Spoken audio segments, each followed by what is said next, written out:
Okay, I'm so thrilled to welcome the wonderful presenters for this session, Elise Eckel from Ventura Unified School District and John Fisher from Life Lab in Santa Cruz.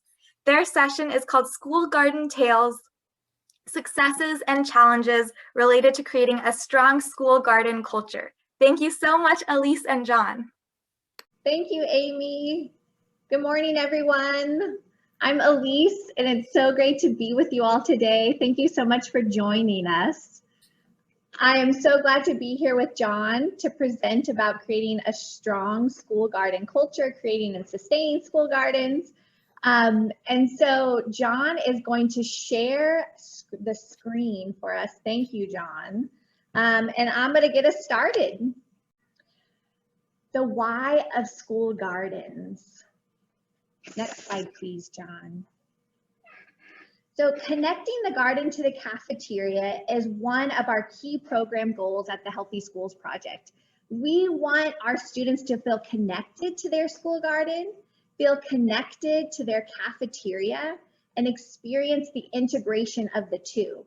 And students across our school gardens regularly harvest produce and donate it to their cafeterias to be served into school meals. So every winter, Sunset School students harvest case upon case upon case of delicious oranges from their 2 orange trees in their garden. We load up that wheelbarrow and we hand deliver it to the cafeteria.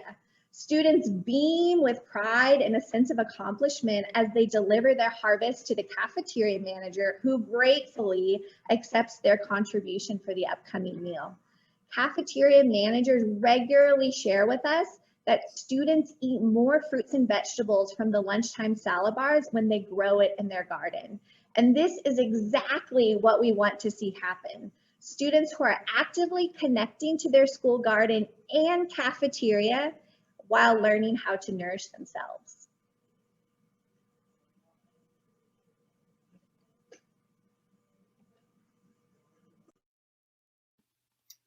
Hello, friends. My name is John Fisher, and I'm going to tell you a story that happened when I first entered the world of garden-based education. It was a place called Hidden Villa in the South Bay, San Francisco area. We're using farms and gardens to teach kids about nature and where their food comes from. I was with a group of third graders, and in the circle we were sharing names. And our first name, whatever letter that started with, we'd say a name of a fruit or vegetable, and we were going around, and Heidi said something that started with an H. I want to say jicama, but it wasn't. And Jennifer, she said jelly beans, and I'm like, no, let's think about vegetables. And the next kid, Aaron, said an apple. And then I got to this one boy, and he didn't say anything. And all the other kids said, that's Marcos. He just came here from Central America, and he's been here for 2 weeks, and he hasn't spoken a word in school. So I put that in my head. We went out in the garden. We ran around. The kids were doing what they do, flipping over stones and looking for worms and following lizards and watching bees land on flowers. And this boy, Marco, was just standing above the strawberries. And I noticed he was there with a speech therapist. She was walking around with him in the garden. She was interacting with them, but they weren't talking. I reached down, I picked that strawberry, I handed that strawberry to Marcos, and I said fresa, which is the word for strawberry in Spanish. And he cracked a smile, and he grabbed it and he said, fresa.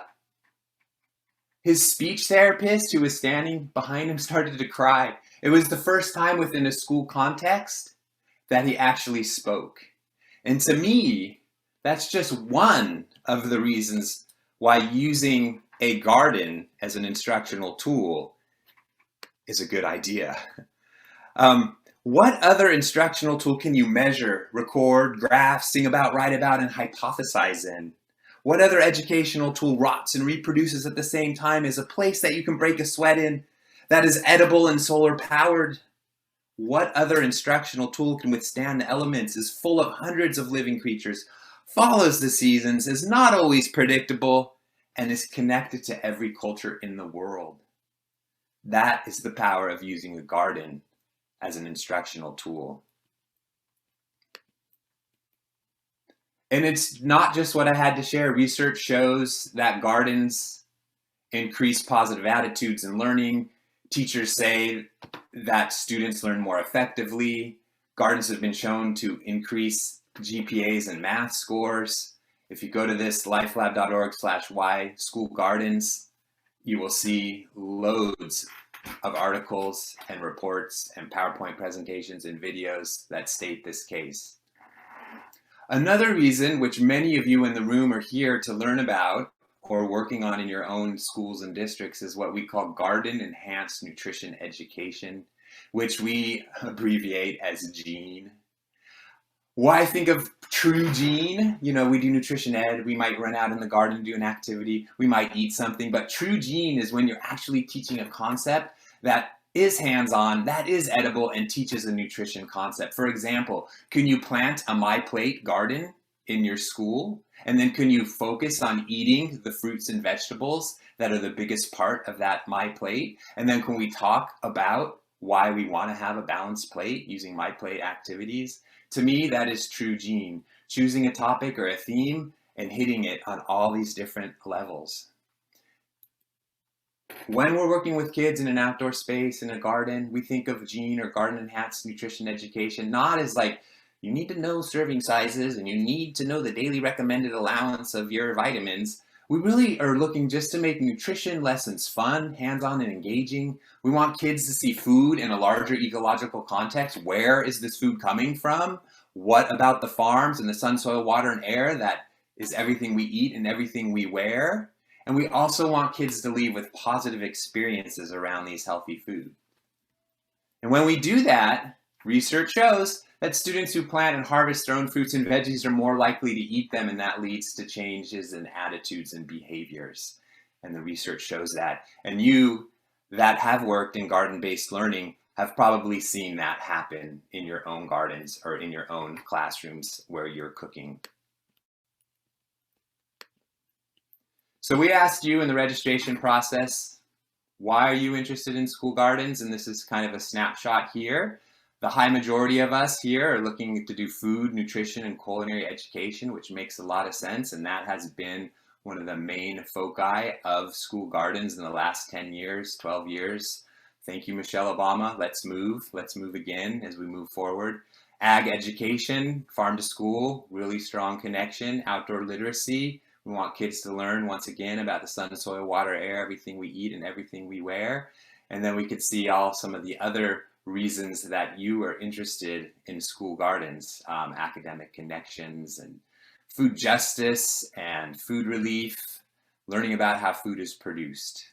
So the list goes on. It's actually one of the challenges of school gardens. There's so many ways to connect to learning in a garden that as a garden program, we might need to focus on one and not all. With that, we're going to hear a little bit more about how we're doing this work in our districts and schools. Thanks, John. So I am the Healthy Schools Project Coordinator with Ventura Unified School District, and I wear many hats as an educator, coordinator, and fundraiser. And the Healthy Schools Project has been around for the past 20 years as the education arm of our farm to school program. So it's housed within our Food and Nutrition Services Department. And the program is a part of our district because we want to equip all of our students with knowledge, skills, and abilities essential for growing up into healthy adults. And we do that through experiential nutrition, cooking, ag, and garden-based education. And so we are a team of 3 garden and nutrition educators who collectively serve 13 schools, all of which have a school garden. And we, as a team of educators, we're collaborating with one another to implement our program, along with collaborating with the teachers at all of the school sites. So we are working with those teachers to use the garden as an outdoor classroom, to incorporate edible education into their school day. And connecting experiential education to the garden and our kitchen classrooms to the cafeteria is one of our key program objectives. So we as garden educators, we are on the ground teaching in the garden, modeling lessons for teachers so that they feel comfortable using that garden as an outdoor classroom. We are also there to coordinate ongoing maintenance to keep the garden up and running and to help facilitate those cafeteria connections. So students are growing produce in their gardens for the salad bars, for their cooking lessons, their tasting lessons, and engaging in lessons connected to a variety of subject areas. And we tend to focus on science and nutrition in the garden. Our Harvest of the Month tasting and cooking element is when we feature a different fruit or vegetable. John, would you mind going back to the other slide? Thank you. We feature a local farmer each month and a crop that is in season during that time. And we identify a specialty recipe that features that crop for Harvest of the Month. And so these crops are served on the salad bar weekly along with this specialty recipe. And so how are we connecting this to the kitchen classroom and the garden? Well, students are growing these crops in their garden for the salad bars or for their tasting or cooking lessons, and they're engaging in that edible education in the garden and their kitchen classrooms on a weekly basis.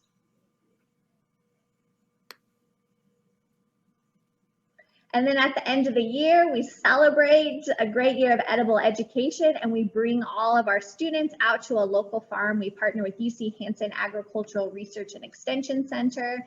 They're learning all about our local agricultural community, and so we celebrate a day on the farm to sum up our year. And so how have we been able to fund this program for the last 20 years? So the first 13 years of the program was 100% grant funded. And then in the past 7 years, we were able to integrate into the LCAP to support and to help improve academic achievement. And so in 2013 to 14, a new funding formula was enacted that determined how schools were funded. And it creates funding targets based on student characteristics and provides great flexibility to use these funds to improve student outcomes. So in 2013, now we have more flexibility within the schools to decide how we spend our dollars. And then the LCAP, the Local Control Accountability Plan, dovetailed with LCFF. This is a 3-year plan that is developed with district staff and community stakeholders that describes the goals, the actions, the services, and expenditures to support positive student outcomes. So 7 years ago, we joined the LCAP committee as a stakeholder, and we were integrated into the LCAP to support one of their goals, which was to improve academic achievement. And so we see integration into the LCAP is one way to sustain a garden and nutrition program within the school district. Unfortunately, we aren't able to continue our integration into the LCAP for the upcoming year due to a variety of economic reasons within our district. But we do see this as a great opportunity and hope that we'll be able to reintegrate into the LCAP moving forward. Thanks, Elise. Sorry about the slides jumping around. I was trying to chat our resource handout, and every time I typed, it moved the slide forward. But I did get bit.ly/garden-tales. That's our main handout. Loads of resources there. I couldn't make it a live link. If someone else wants to put that in the chat with a live link, our handout for today is bit.ly/garden-tales. It's in the chat, it's just not live linked. So I'm going to tell a story, but start with an introduction. I work with Life Lab. We're a 42-year-old nonprofit that cultivates children's love of learning healthy food and nature through garden-based education. We're started in Santa Cruz at Green Acres Elementary School in 1978, and now we're housed on the University of California, Santa Cruz's organic farm. We have a garden classroom site where we run programs for kids and do teacher trainings, and we're partnering with the Pajaro Valley Unified School District to bring garden-based learning and cooking nutrition ed into 8 partner schools within that district. You can follow us on social media if you're into that at Life Lab Garden. We produce publications. You can check them out at our store. Most recently, we just published our K2 NGSS garden curriculum that we've been piloting with Mountain Diablo Unified School District and the Pajaro Valley Unified School District. We're real excited about getting that out. And we're starting to work on the 3rd through 5th part of it as well. We focus a lot on language literacy development, and all the lessons have language integration into them. So check out some of our resources there. We also offer trainings for folks across the country, and we've shifted to more of a virtual experience. So if you go to our professional development page, which is on the resource handout, you can learn more about that. But I'm here to tell my story about a particular school, a small 1-school district that I was a parent and a garden coordinator at, that has a strong culture in garden-based learning. We believe that if you can create a culture or mimic elements of culture through your garden, you will have a stronger, more resilient program. So what are elements of culture when you think of a school garden? Well, here it is. It is the garden space. You need a place to gather. Cultures have space and place. Your garden is that place. It's consistency. It's a weekly practice of learning and work. And at this school, we're fortunate in the fall and the spring to have weekly lessons with the garden coordinator. And the kids have a cadence of learning, and the teachers follow that cadence and understand that their kids will be going to the garden on a weekly basis. And depending on the staff and the year, some teachers are more involved and some teachers are less involved. It's eating, right? Well, culture is about eating. And we create experiences, new experiences for our kids in the garden by eating. It's the tradition of work. All cultures work. It's the tradition of engaging community members. And that does happen through our annual workday. Barkley's on the roof in a rainstorm right now, installing panels so that our seed area doesn't get wet. That was an incredible day. It's the fresh flowers. I highly encourage flowers in your garden because annual vegetable garden beds don't look great most of the year. They're either in or out or past, or in the winter they're really small. But flowers and perennial plants and reseeding annuals provide a place of study and celebration. We harvested flowers weekly and they were on our lunchroom tables. We created gifts from the garden from our flowers. Anytime we had a presentation, bouquets were cut from the garden. The office had fresh flowers in the garden every week so that we'd be reminded that there is a garden and it's part of our school. It's annual events like the garden tea party where we invite grandparents and special friends and do a formal tea service of mint and lemon verbena. And then we have a light ask of the community if they want to support our garden after engaging in the stations that kids were leading the visitors in. It's giving. What culture doesn't give? Gifts came out of our garden. We grew popcorn and labeled it and gave it to all staff in our school community. Here our kids are showing their garden portraits that they made, and they nailed together and glued together their little handmade frames of the pictures they took of themselves in the garden for Father's Day. It's business. Our students collected flower seeds and they hand illustrated the seed packet covers. And we sold these in the office for a very nominal amount right before Christmas time as stocking stuffers. And we raised $160 in our seed business, and our kids chose what to do with that money through a process of supporting the garden and supporting the community. And once again, it's the food. This school is unique that it has a cooking kitchen.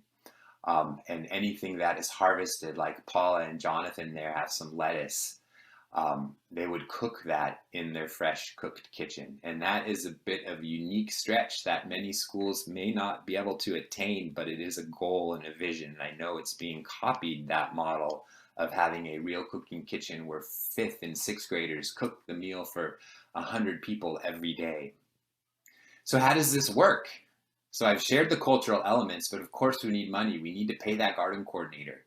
That comes through a donation around $5,000 a year from the Parents Club. They value the work because they understand the culture the garden supports. It comes through small grants. And in your handout, I have a list of where you can find all of these grants.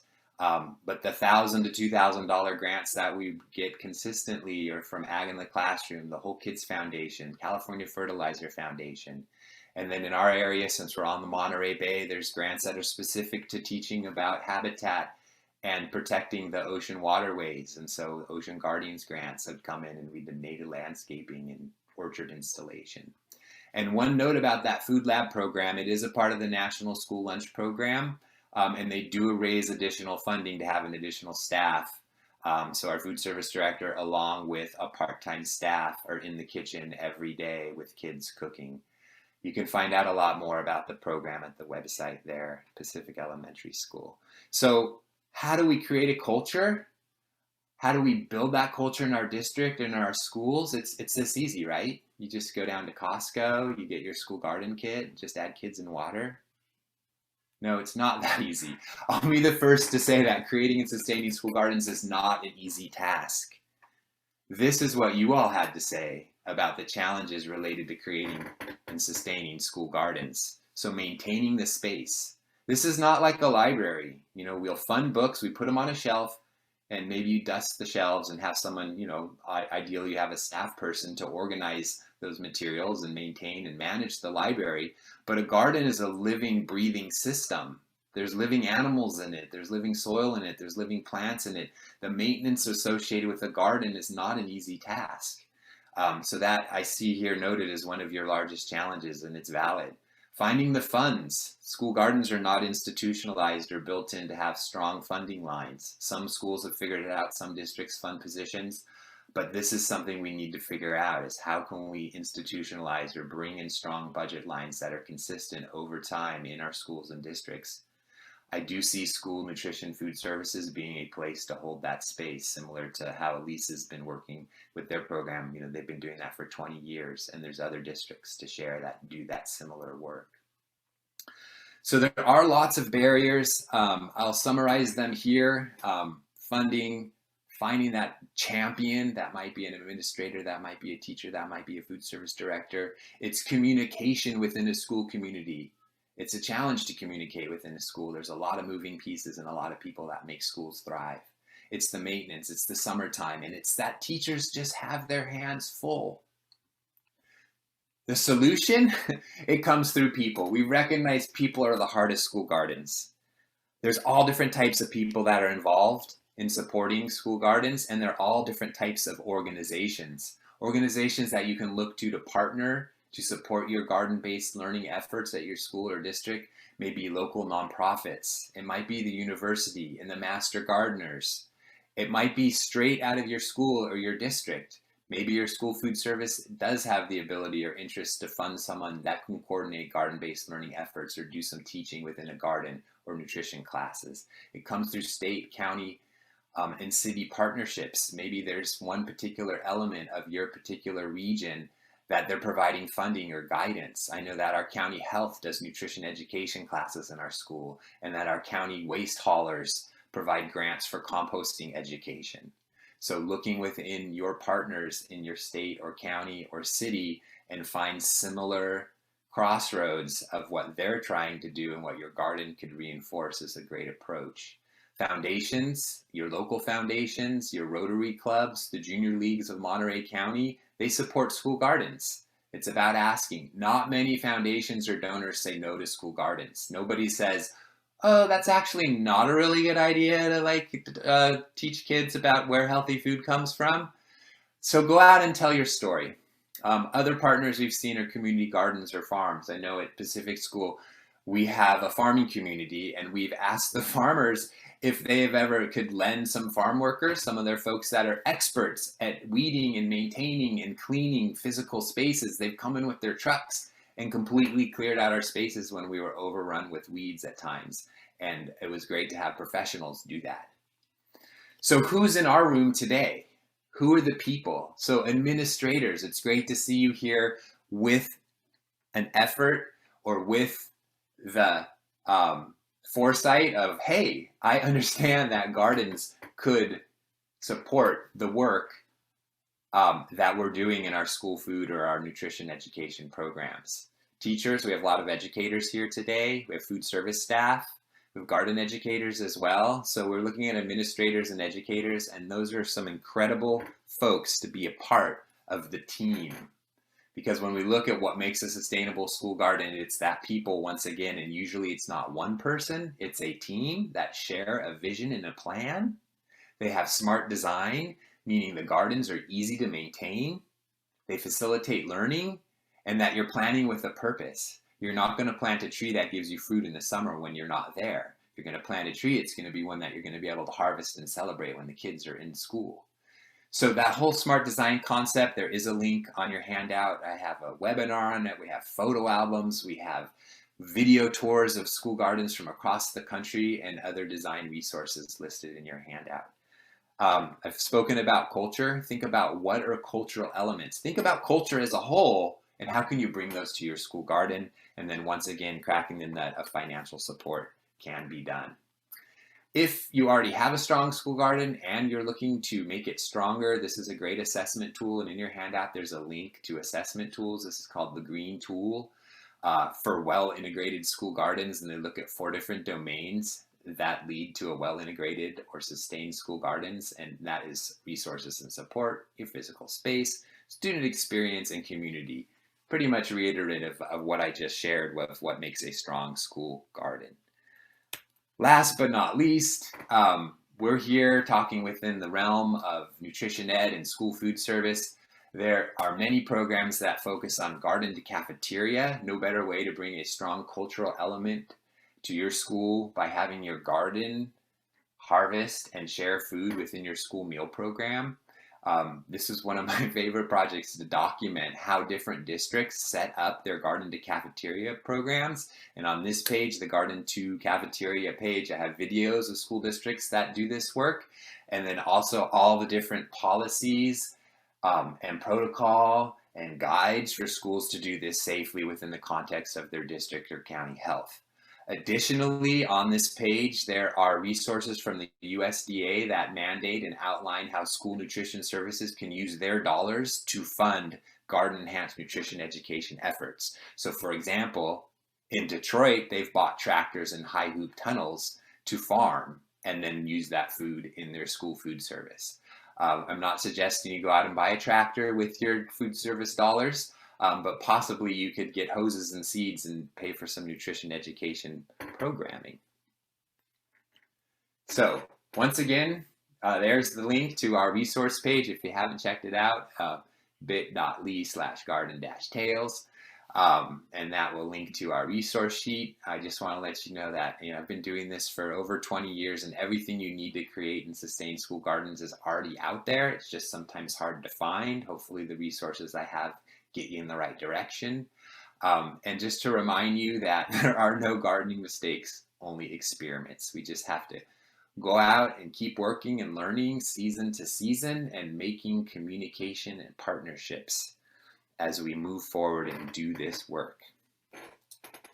Whew, that was a mouthful.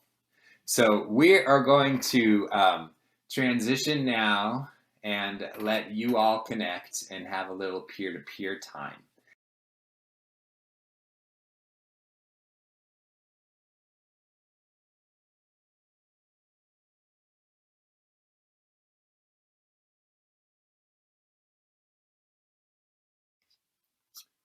All right, so if someone is bold enough to raise their hand and unmute themselves and share the answer to one of these prompts, that would be appreciated.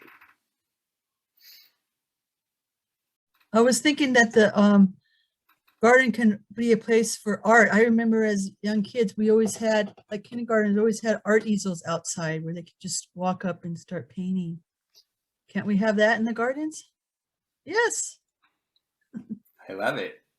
Especially right now as we're transitioning in a lot of our schools in California, we're going to be transitioning back to our classrooms in schools, and let's have our outdoor spaces ready as a space for teachers to gather. And maybe that's reading, that's sustained silent reading, that's teachers reading to kids, that's doing arts outdoors. Makes it less easy, it makes it a lot easier to clean up.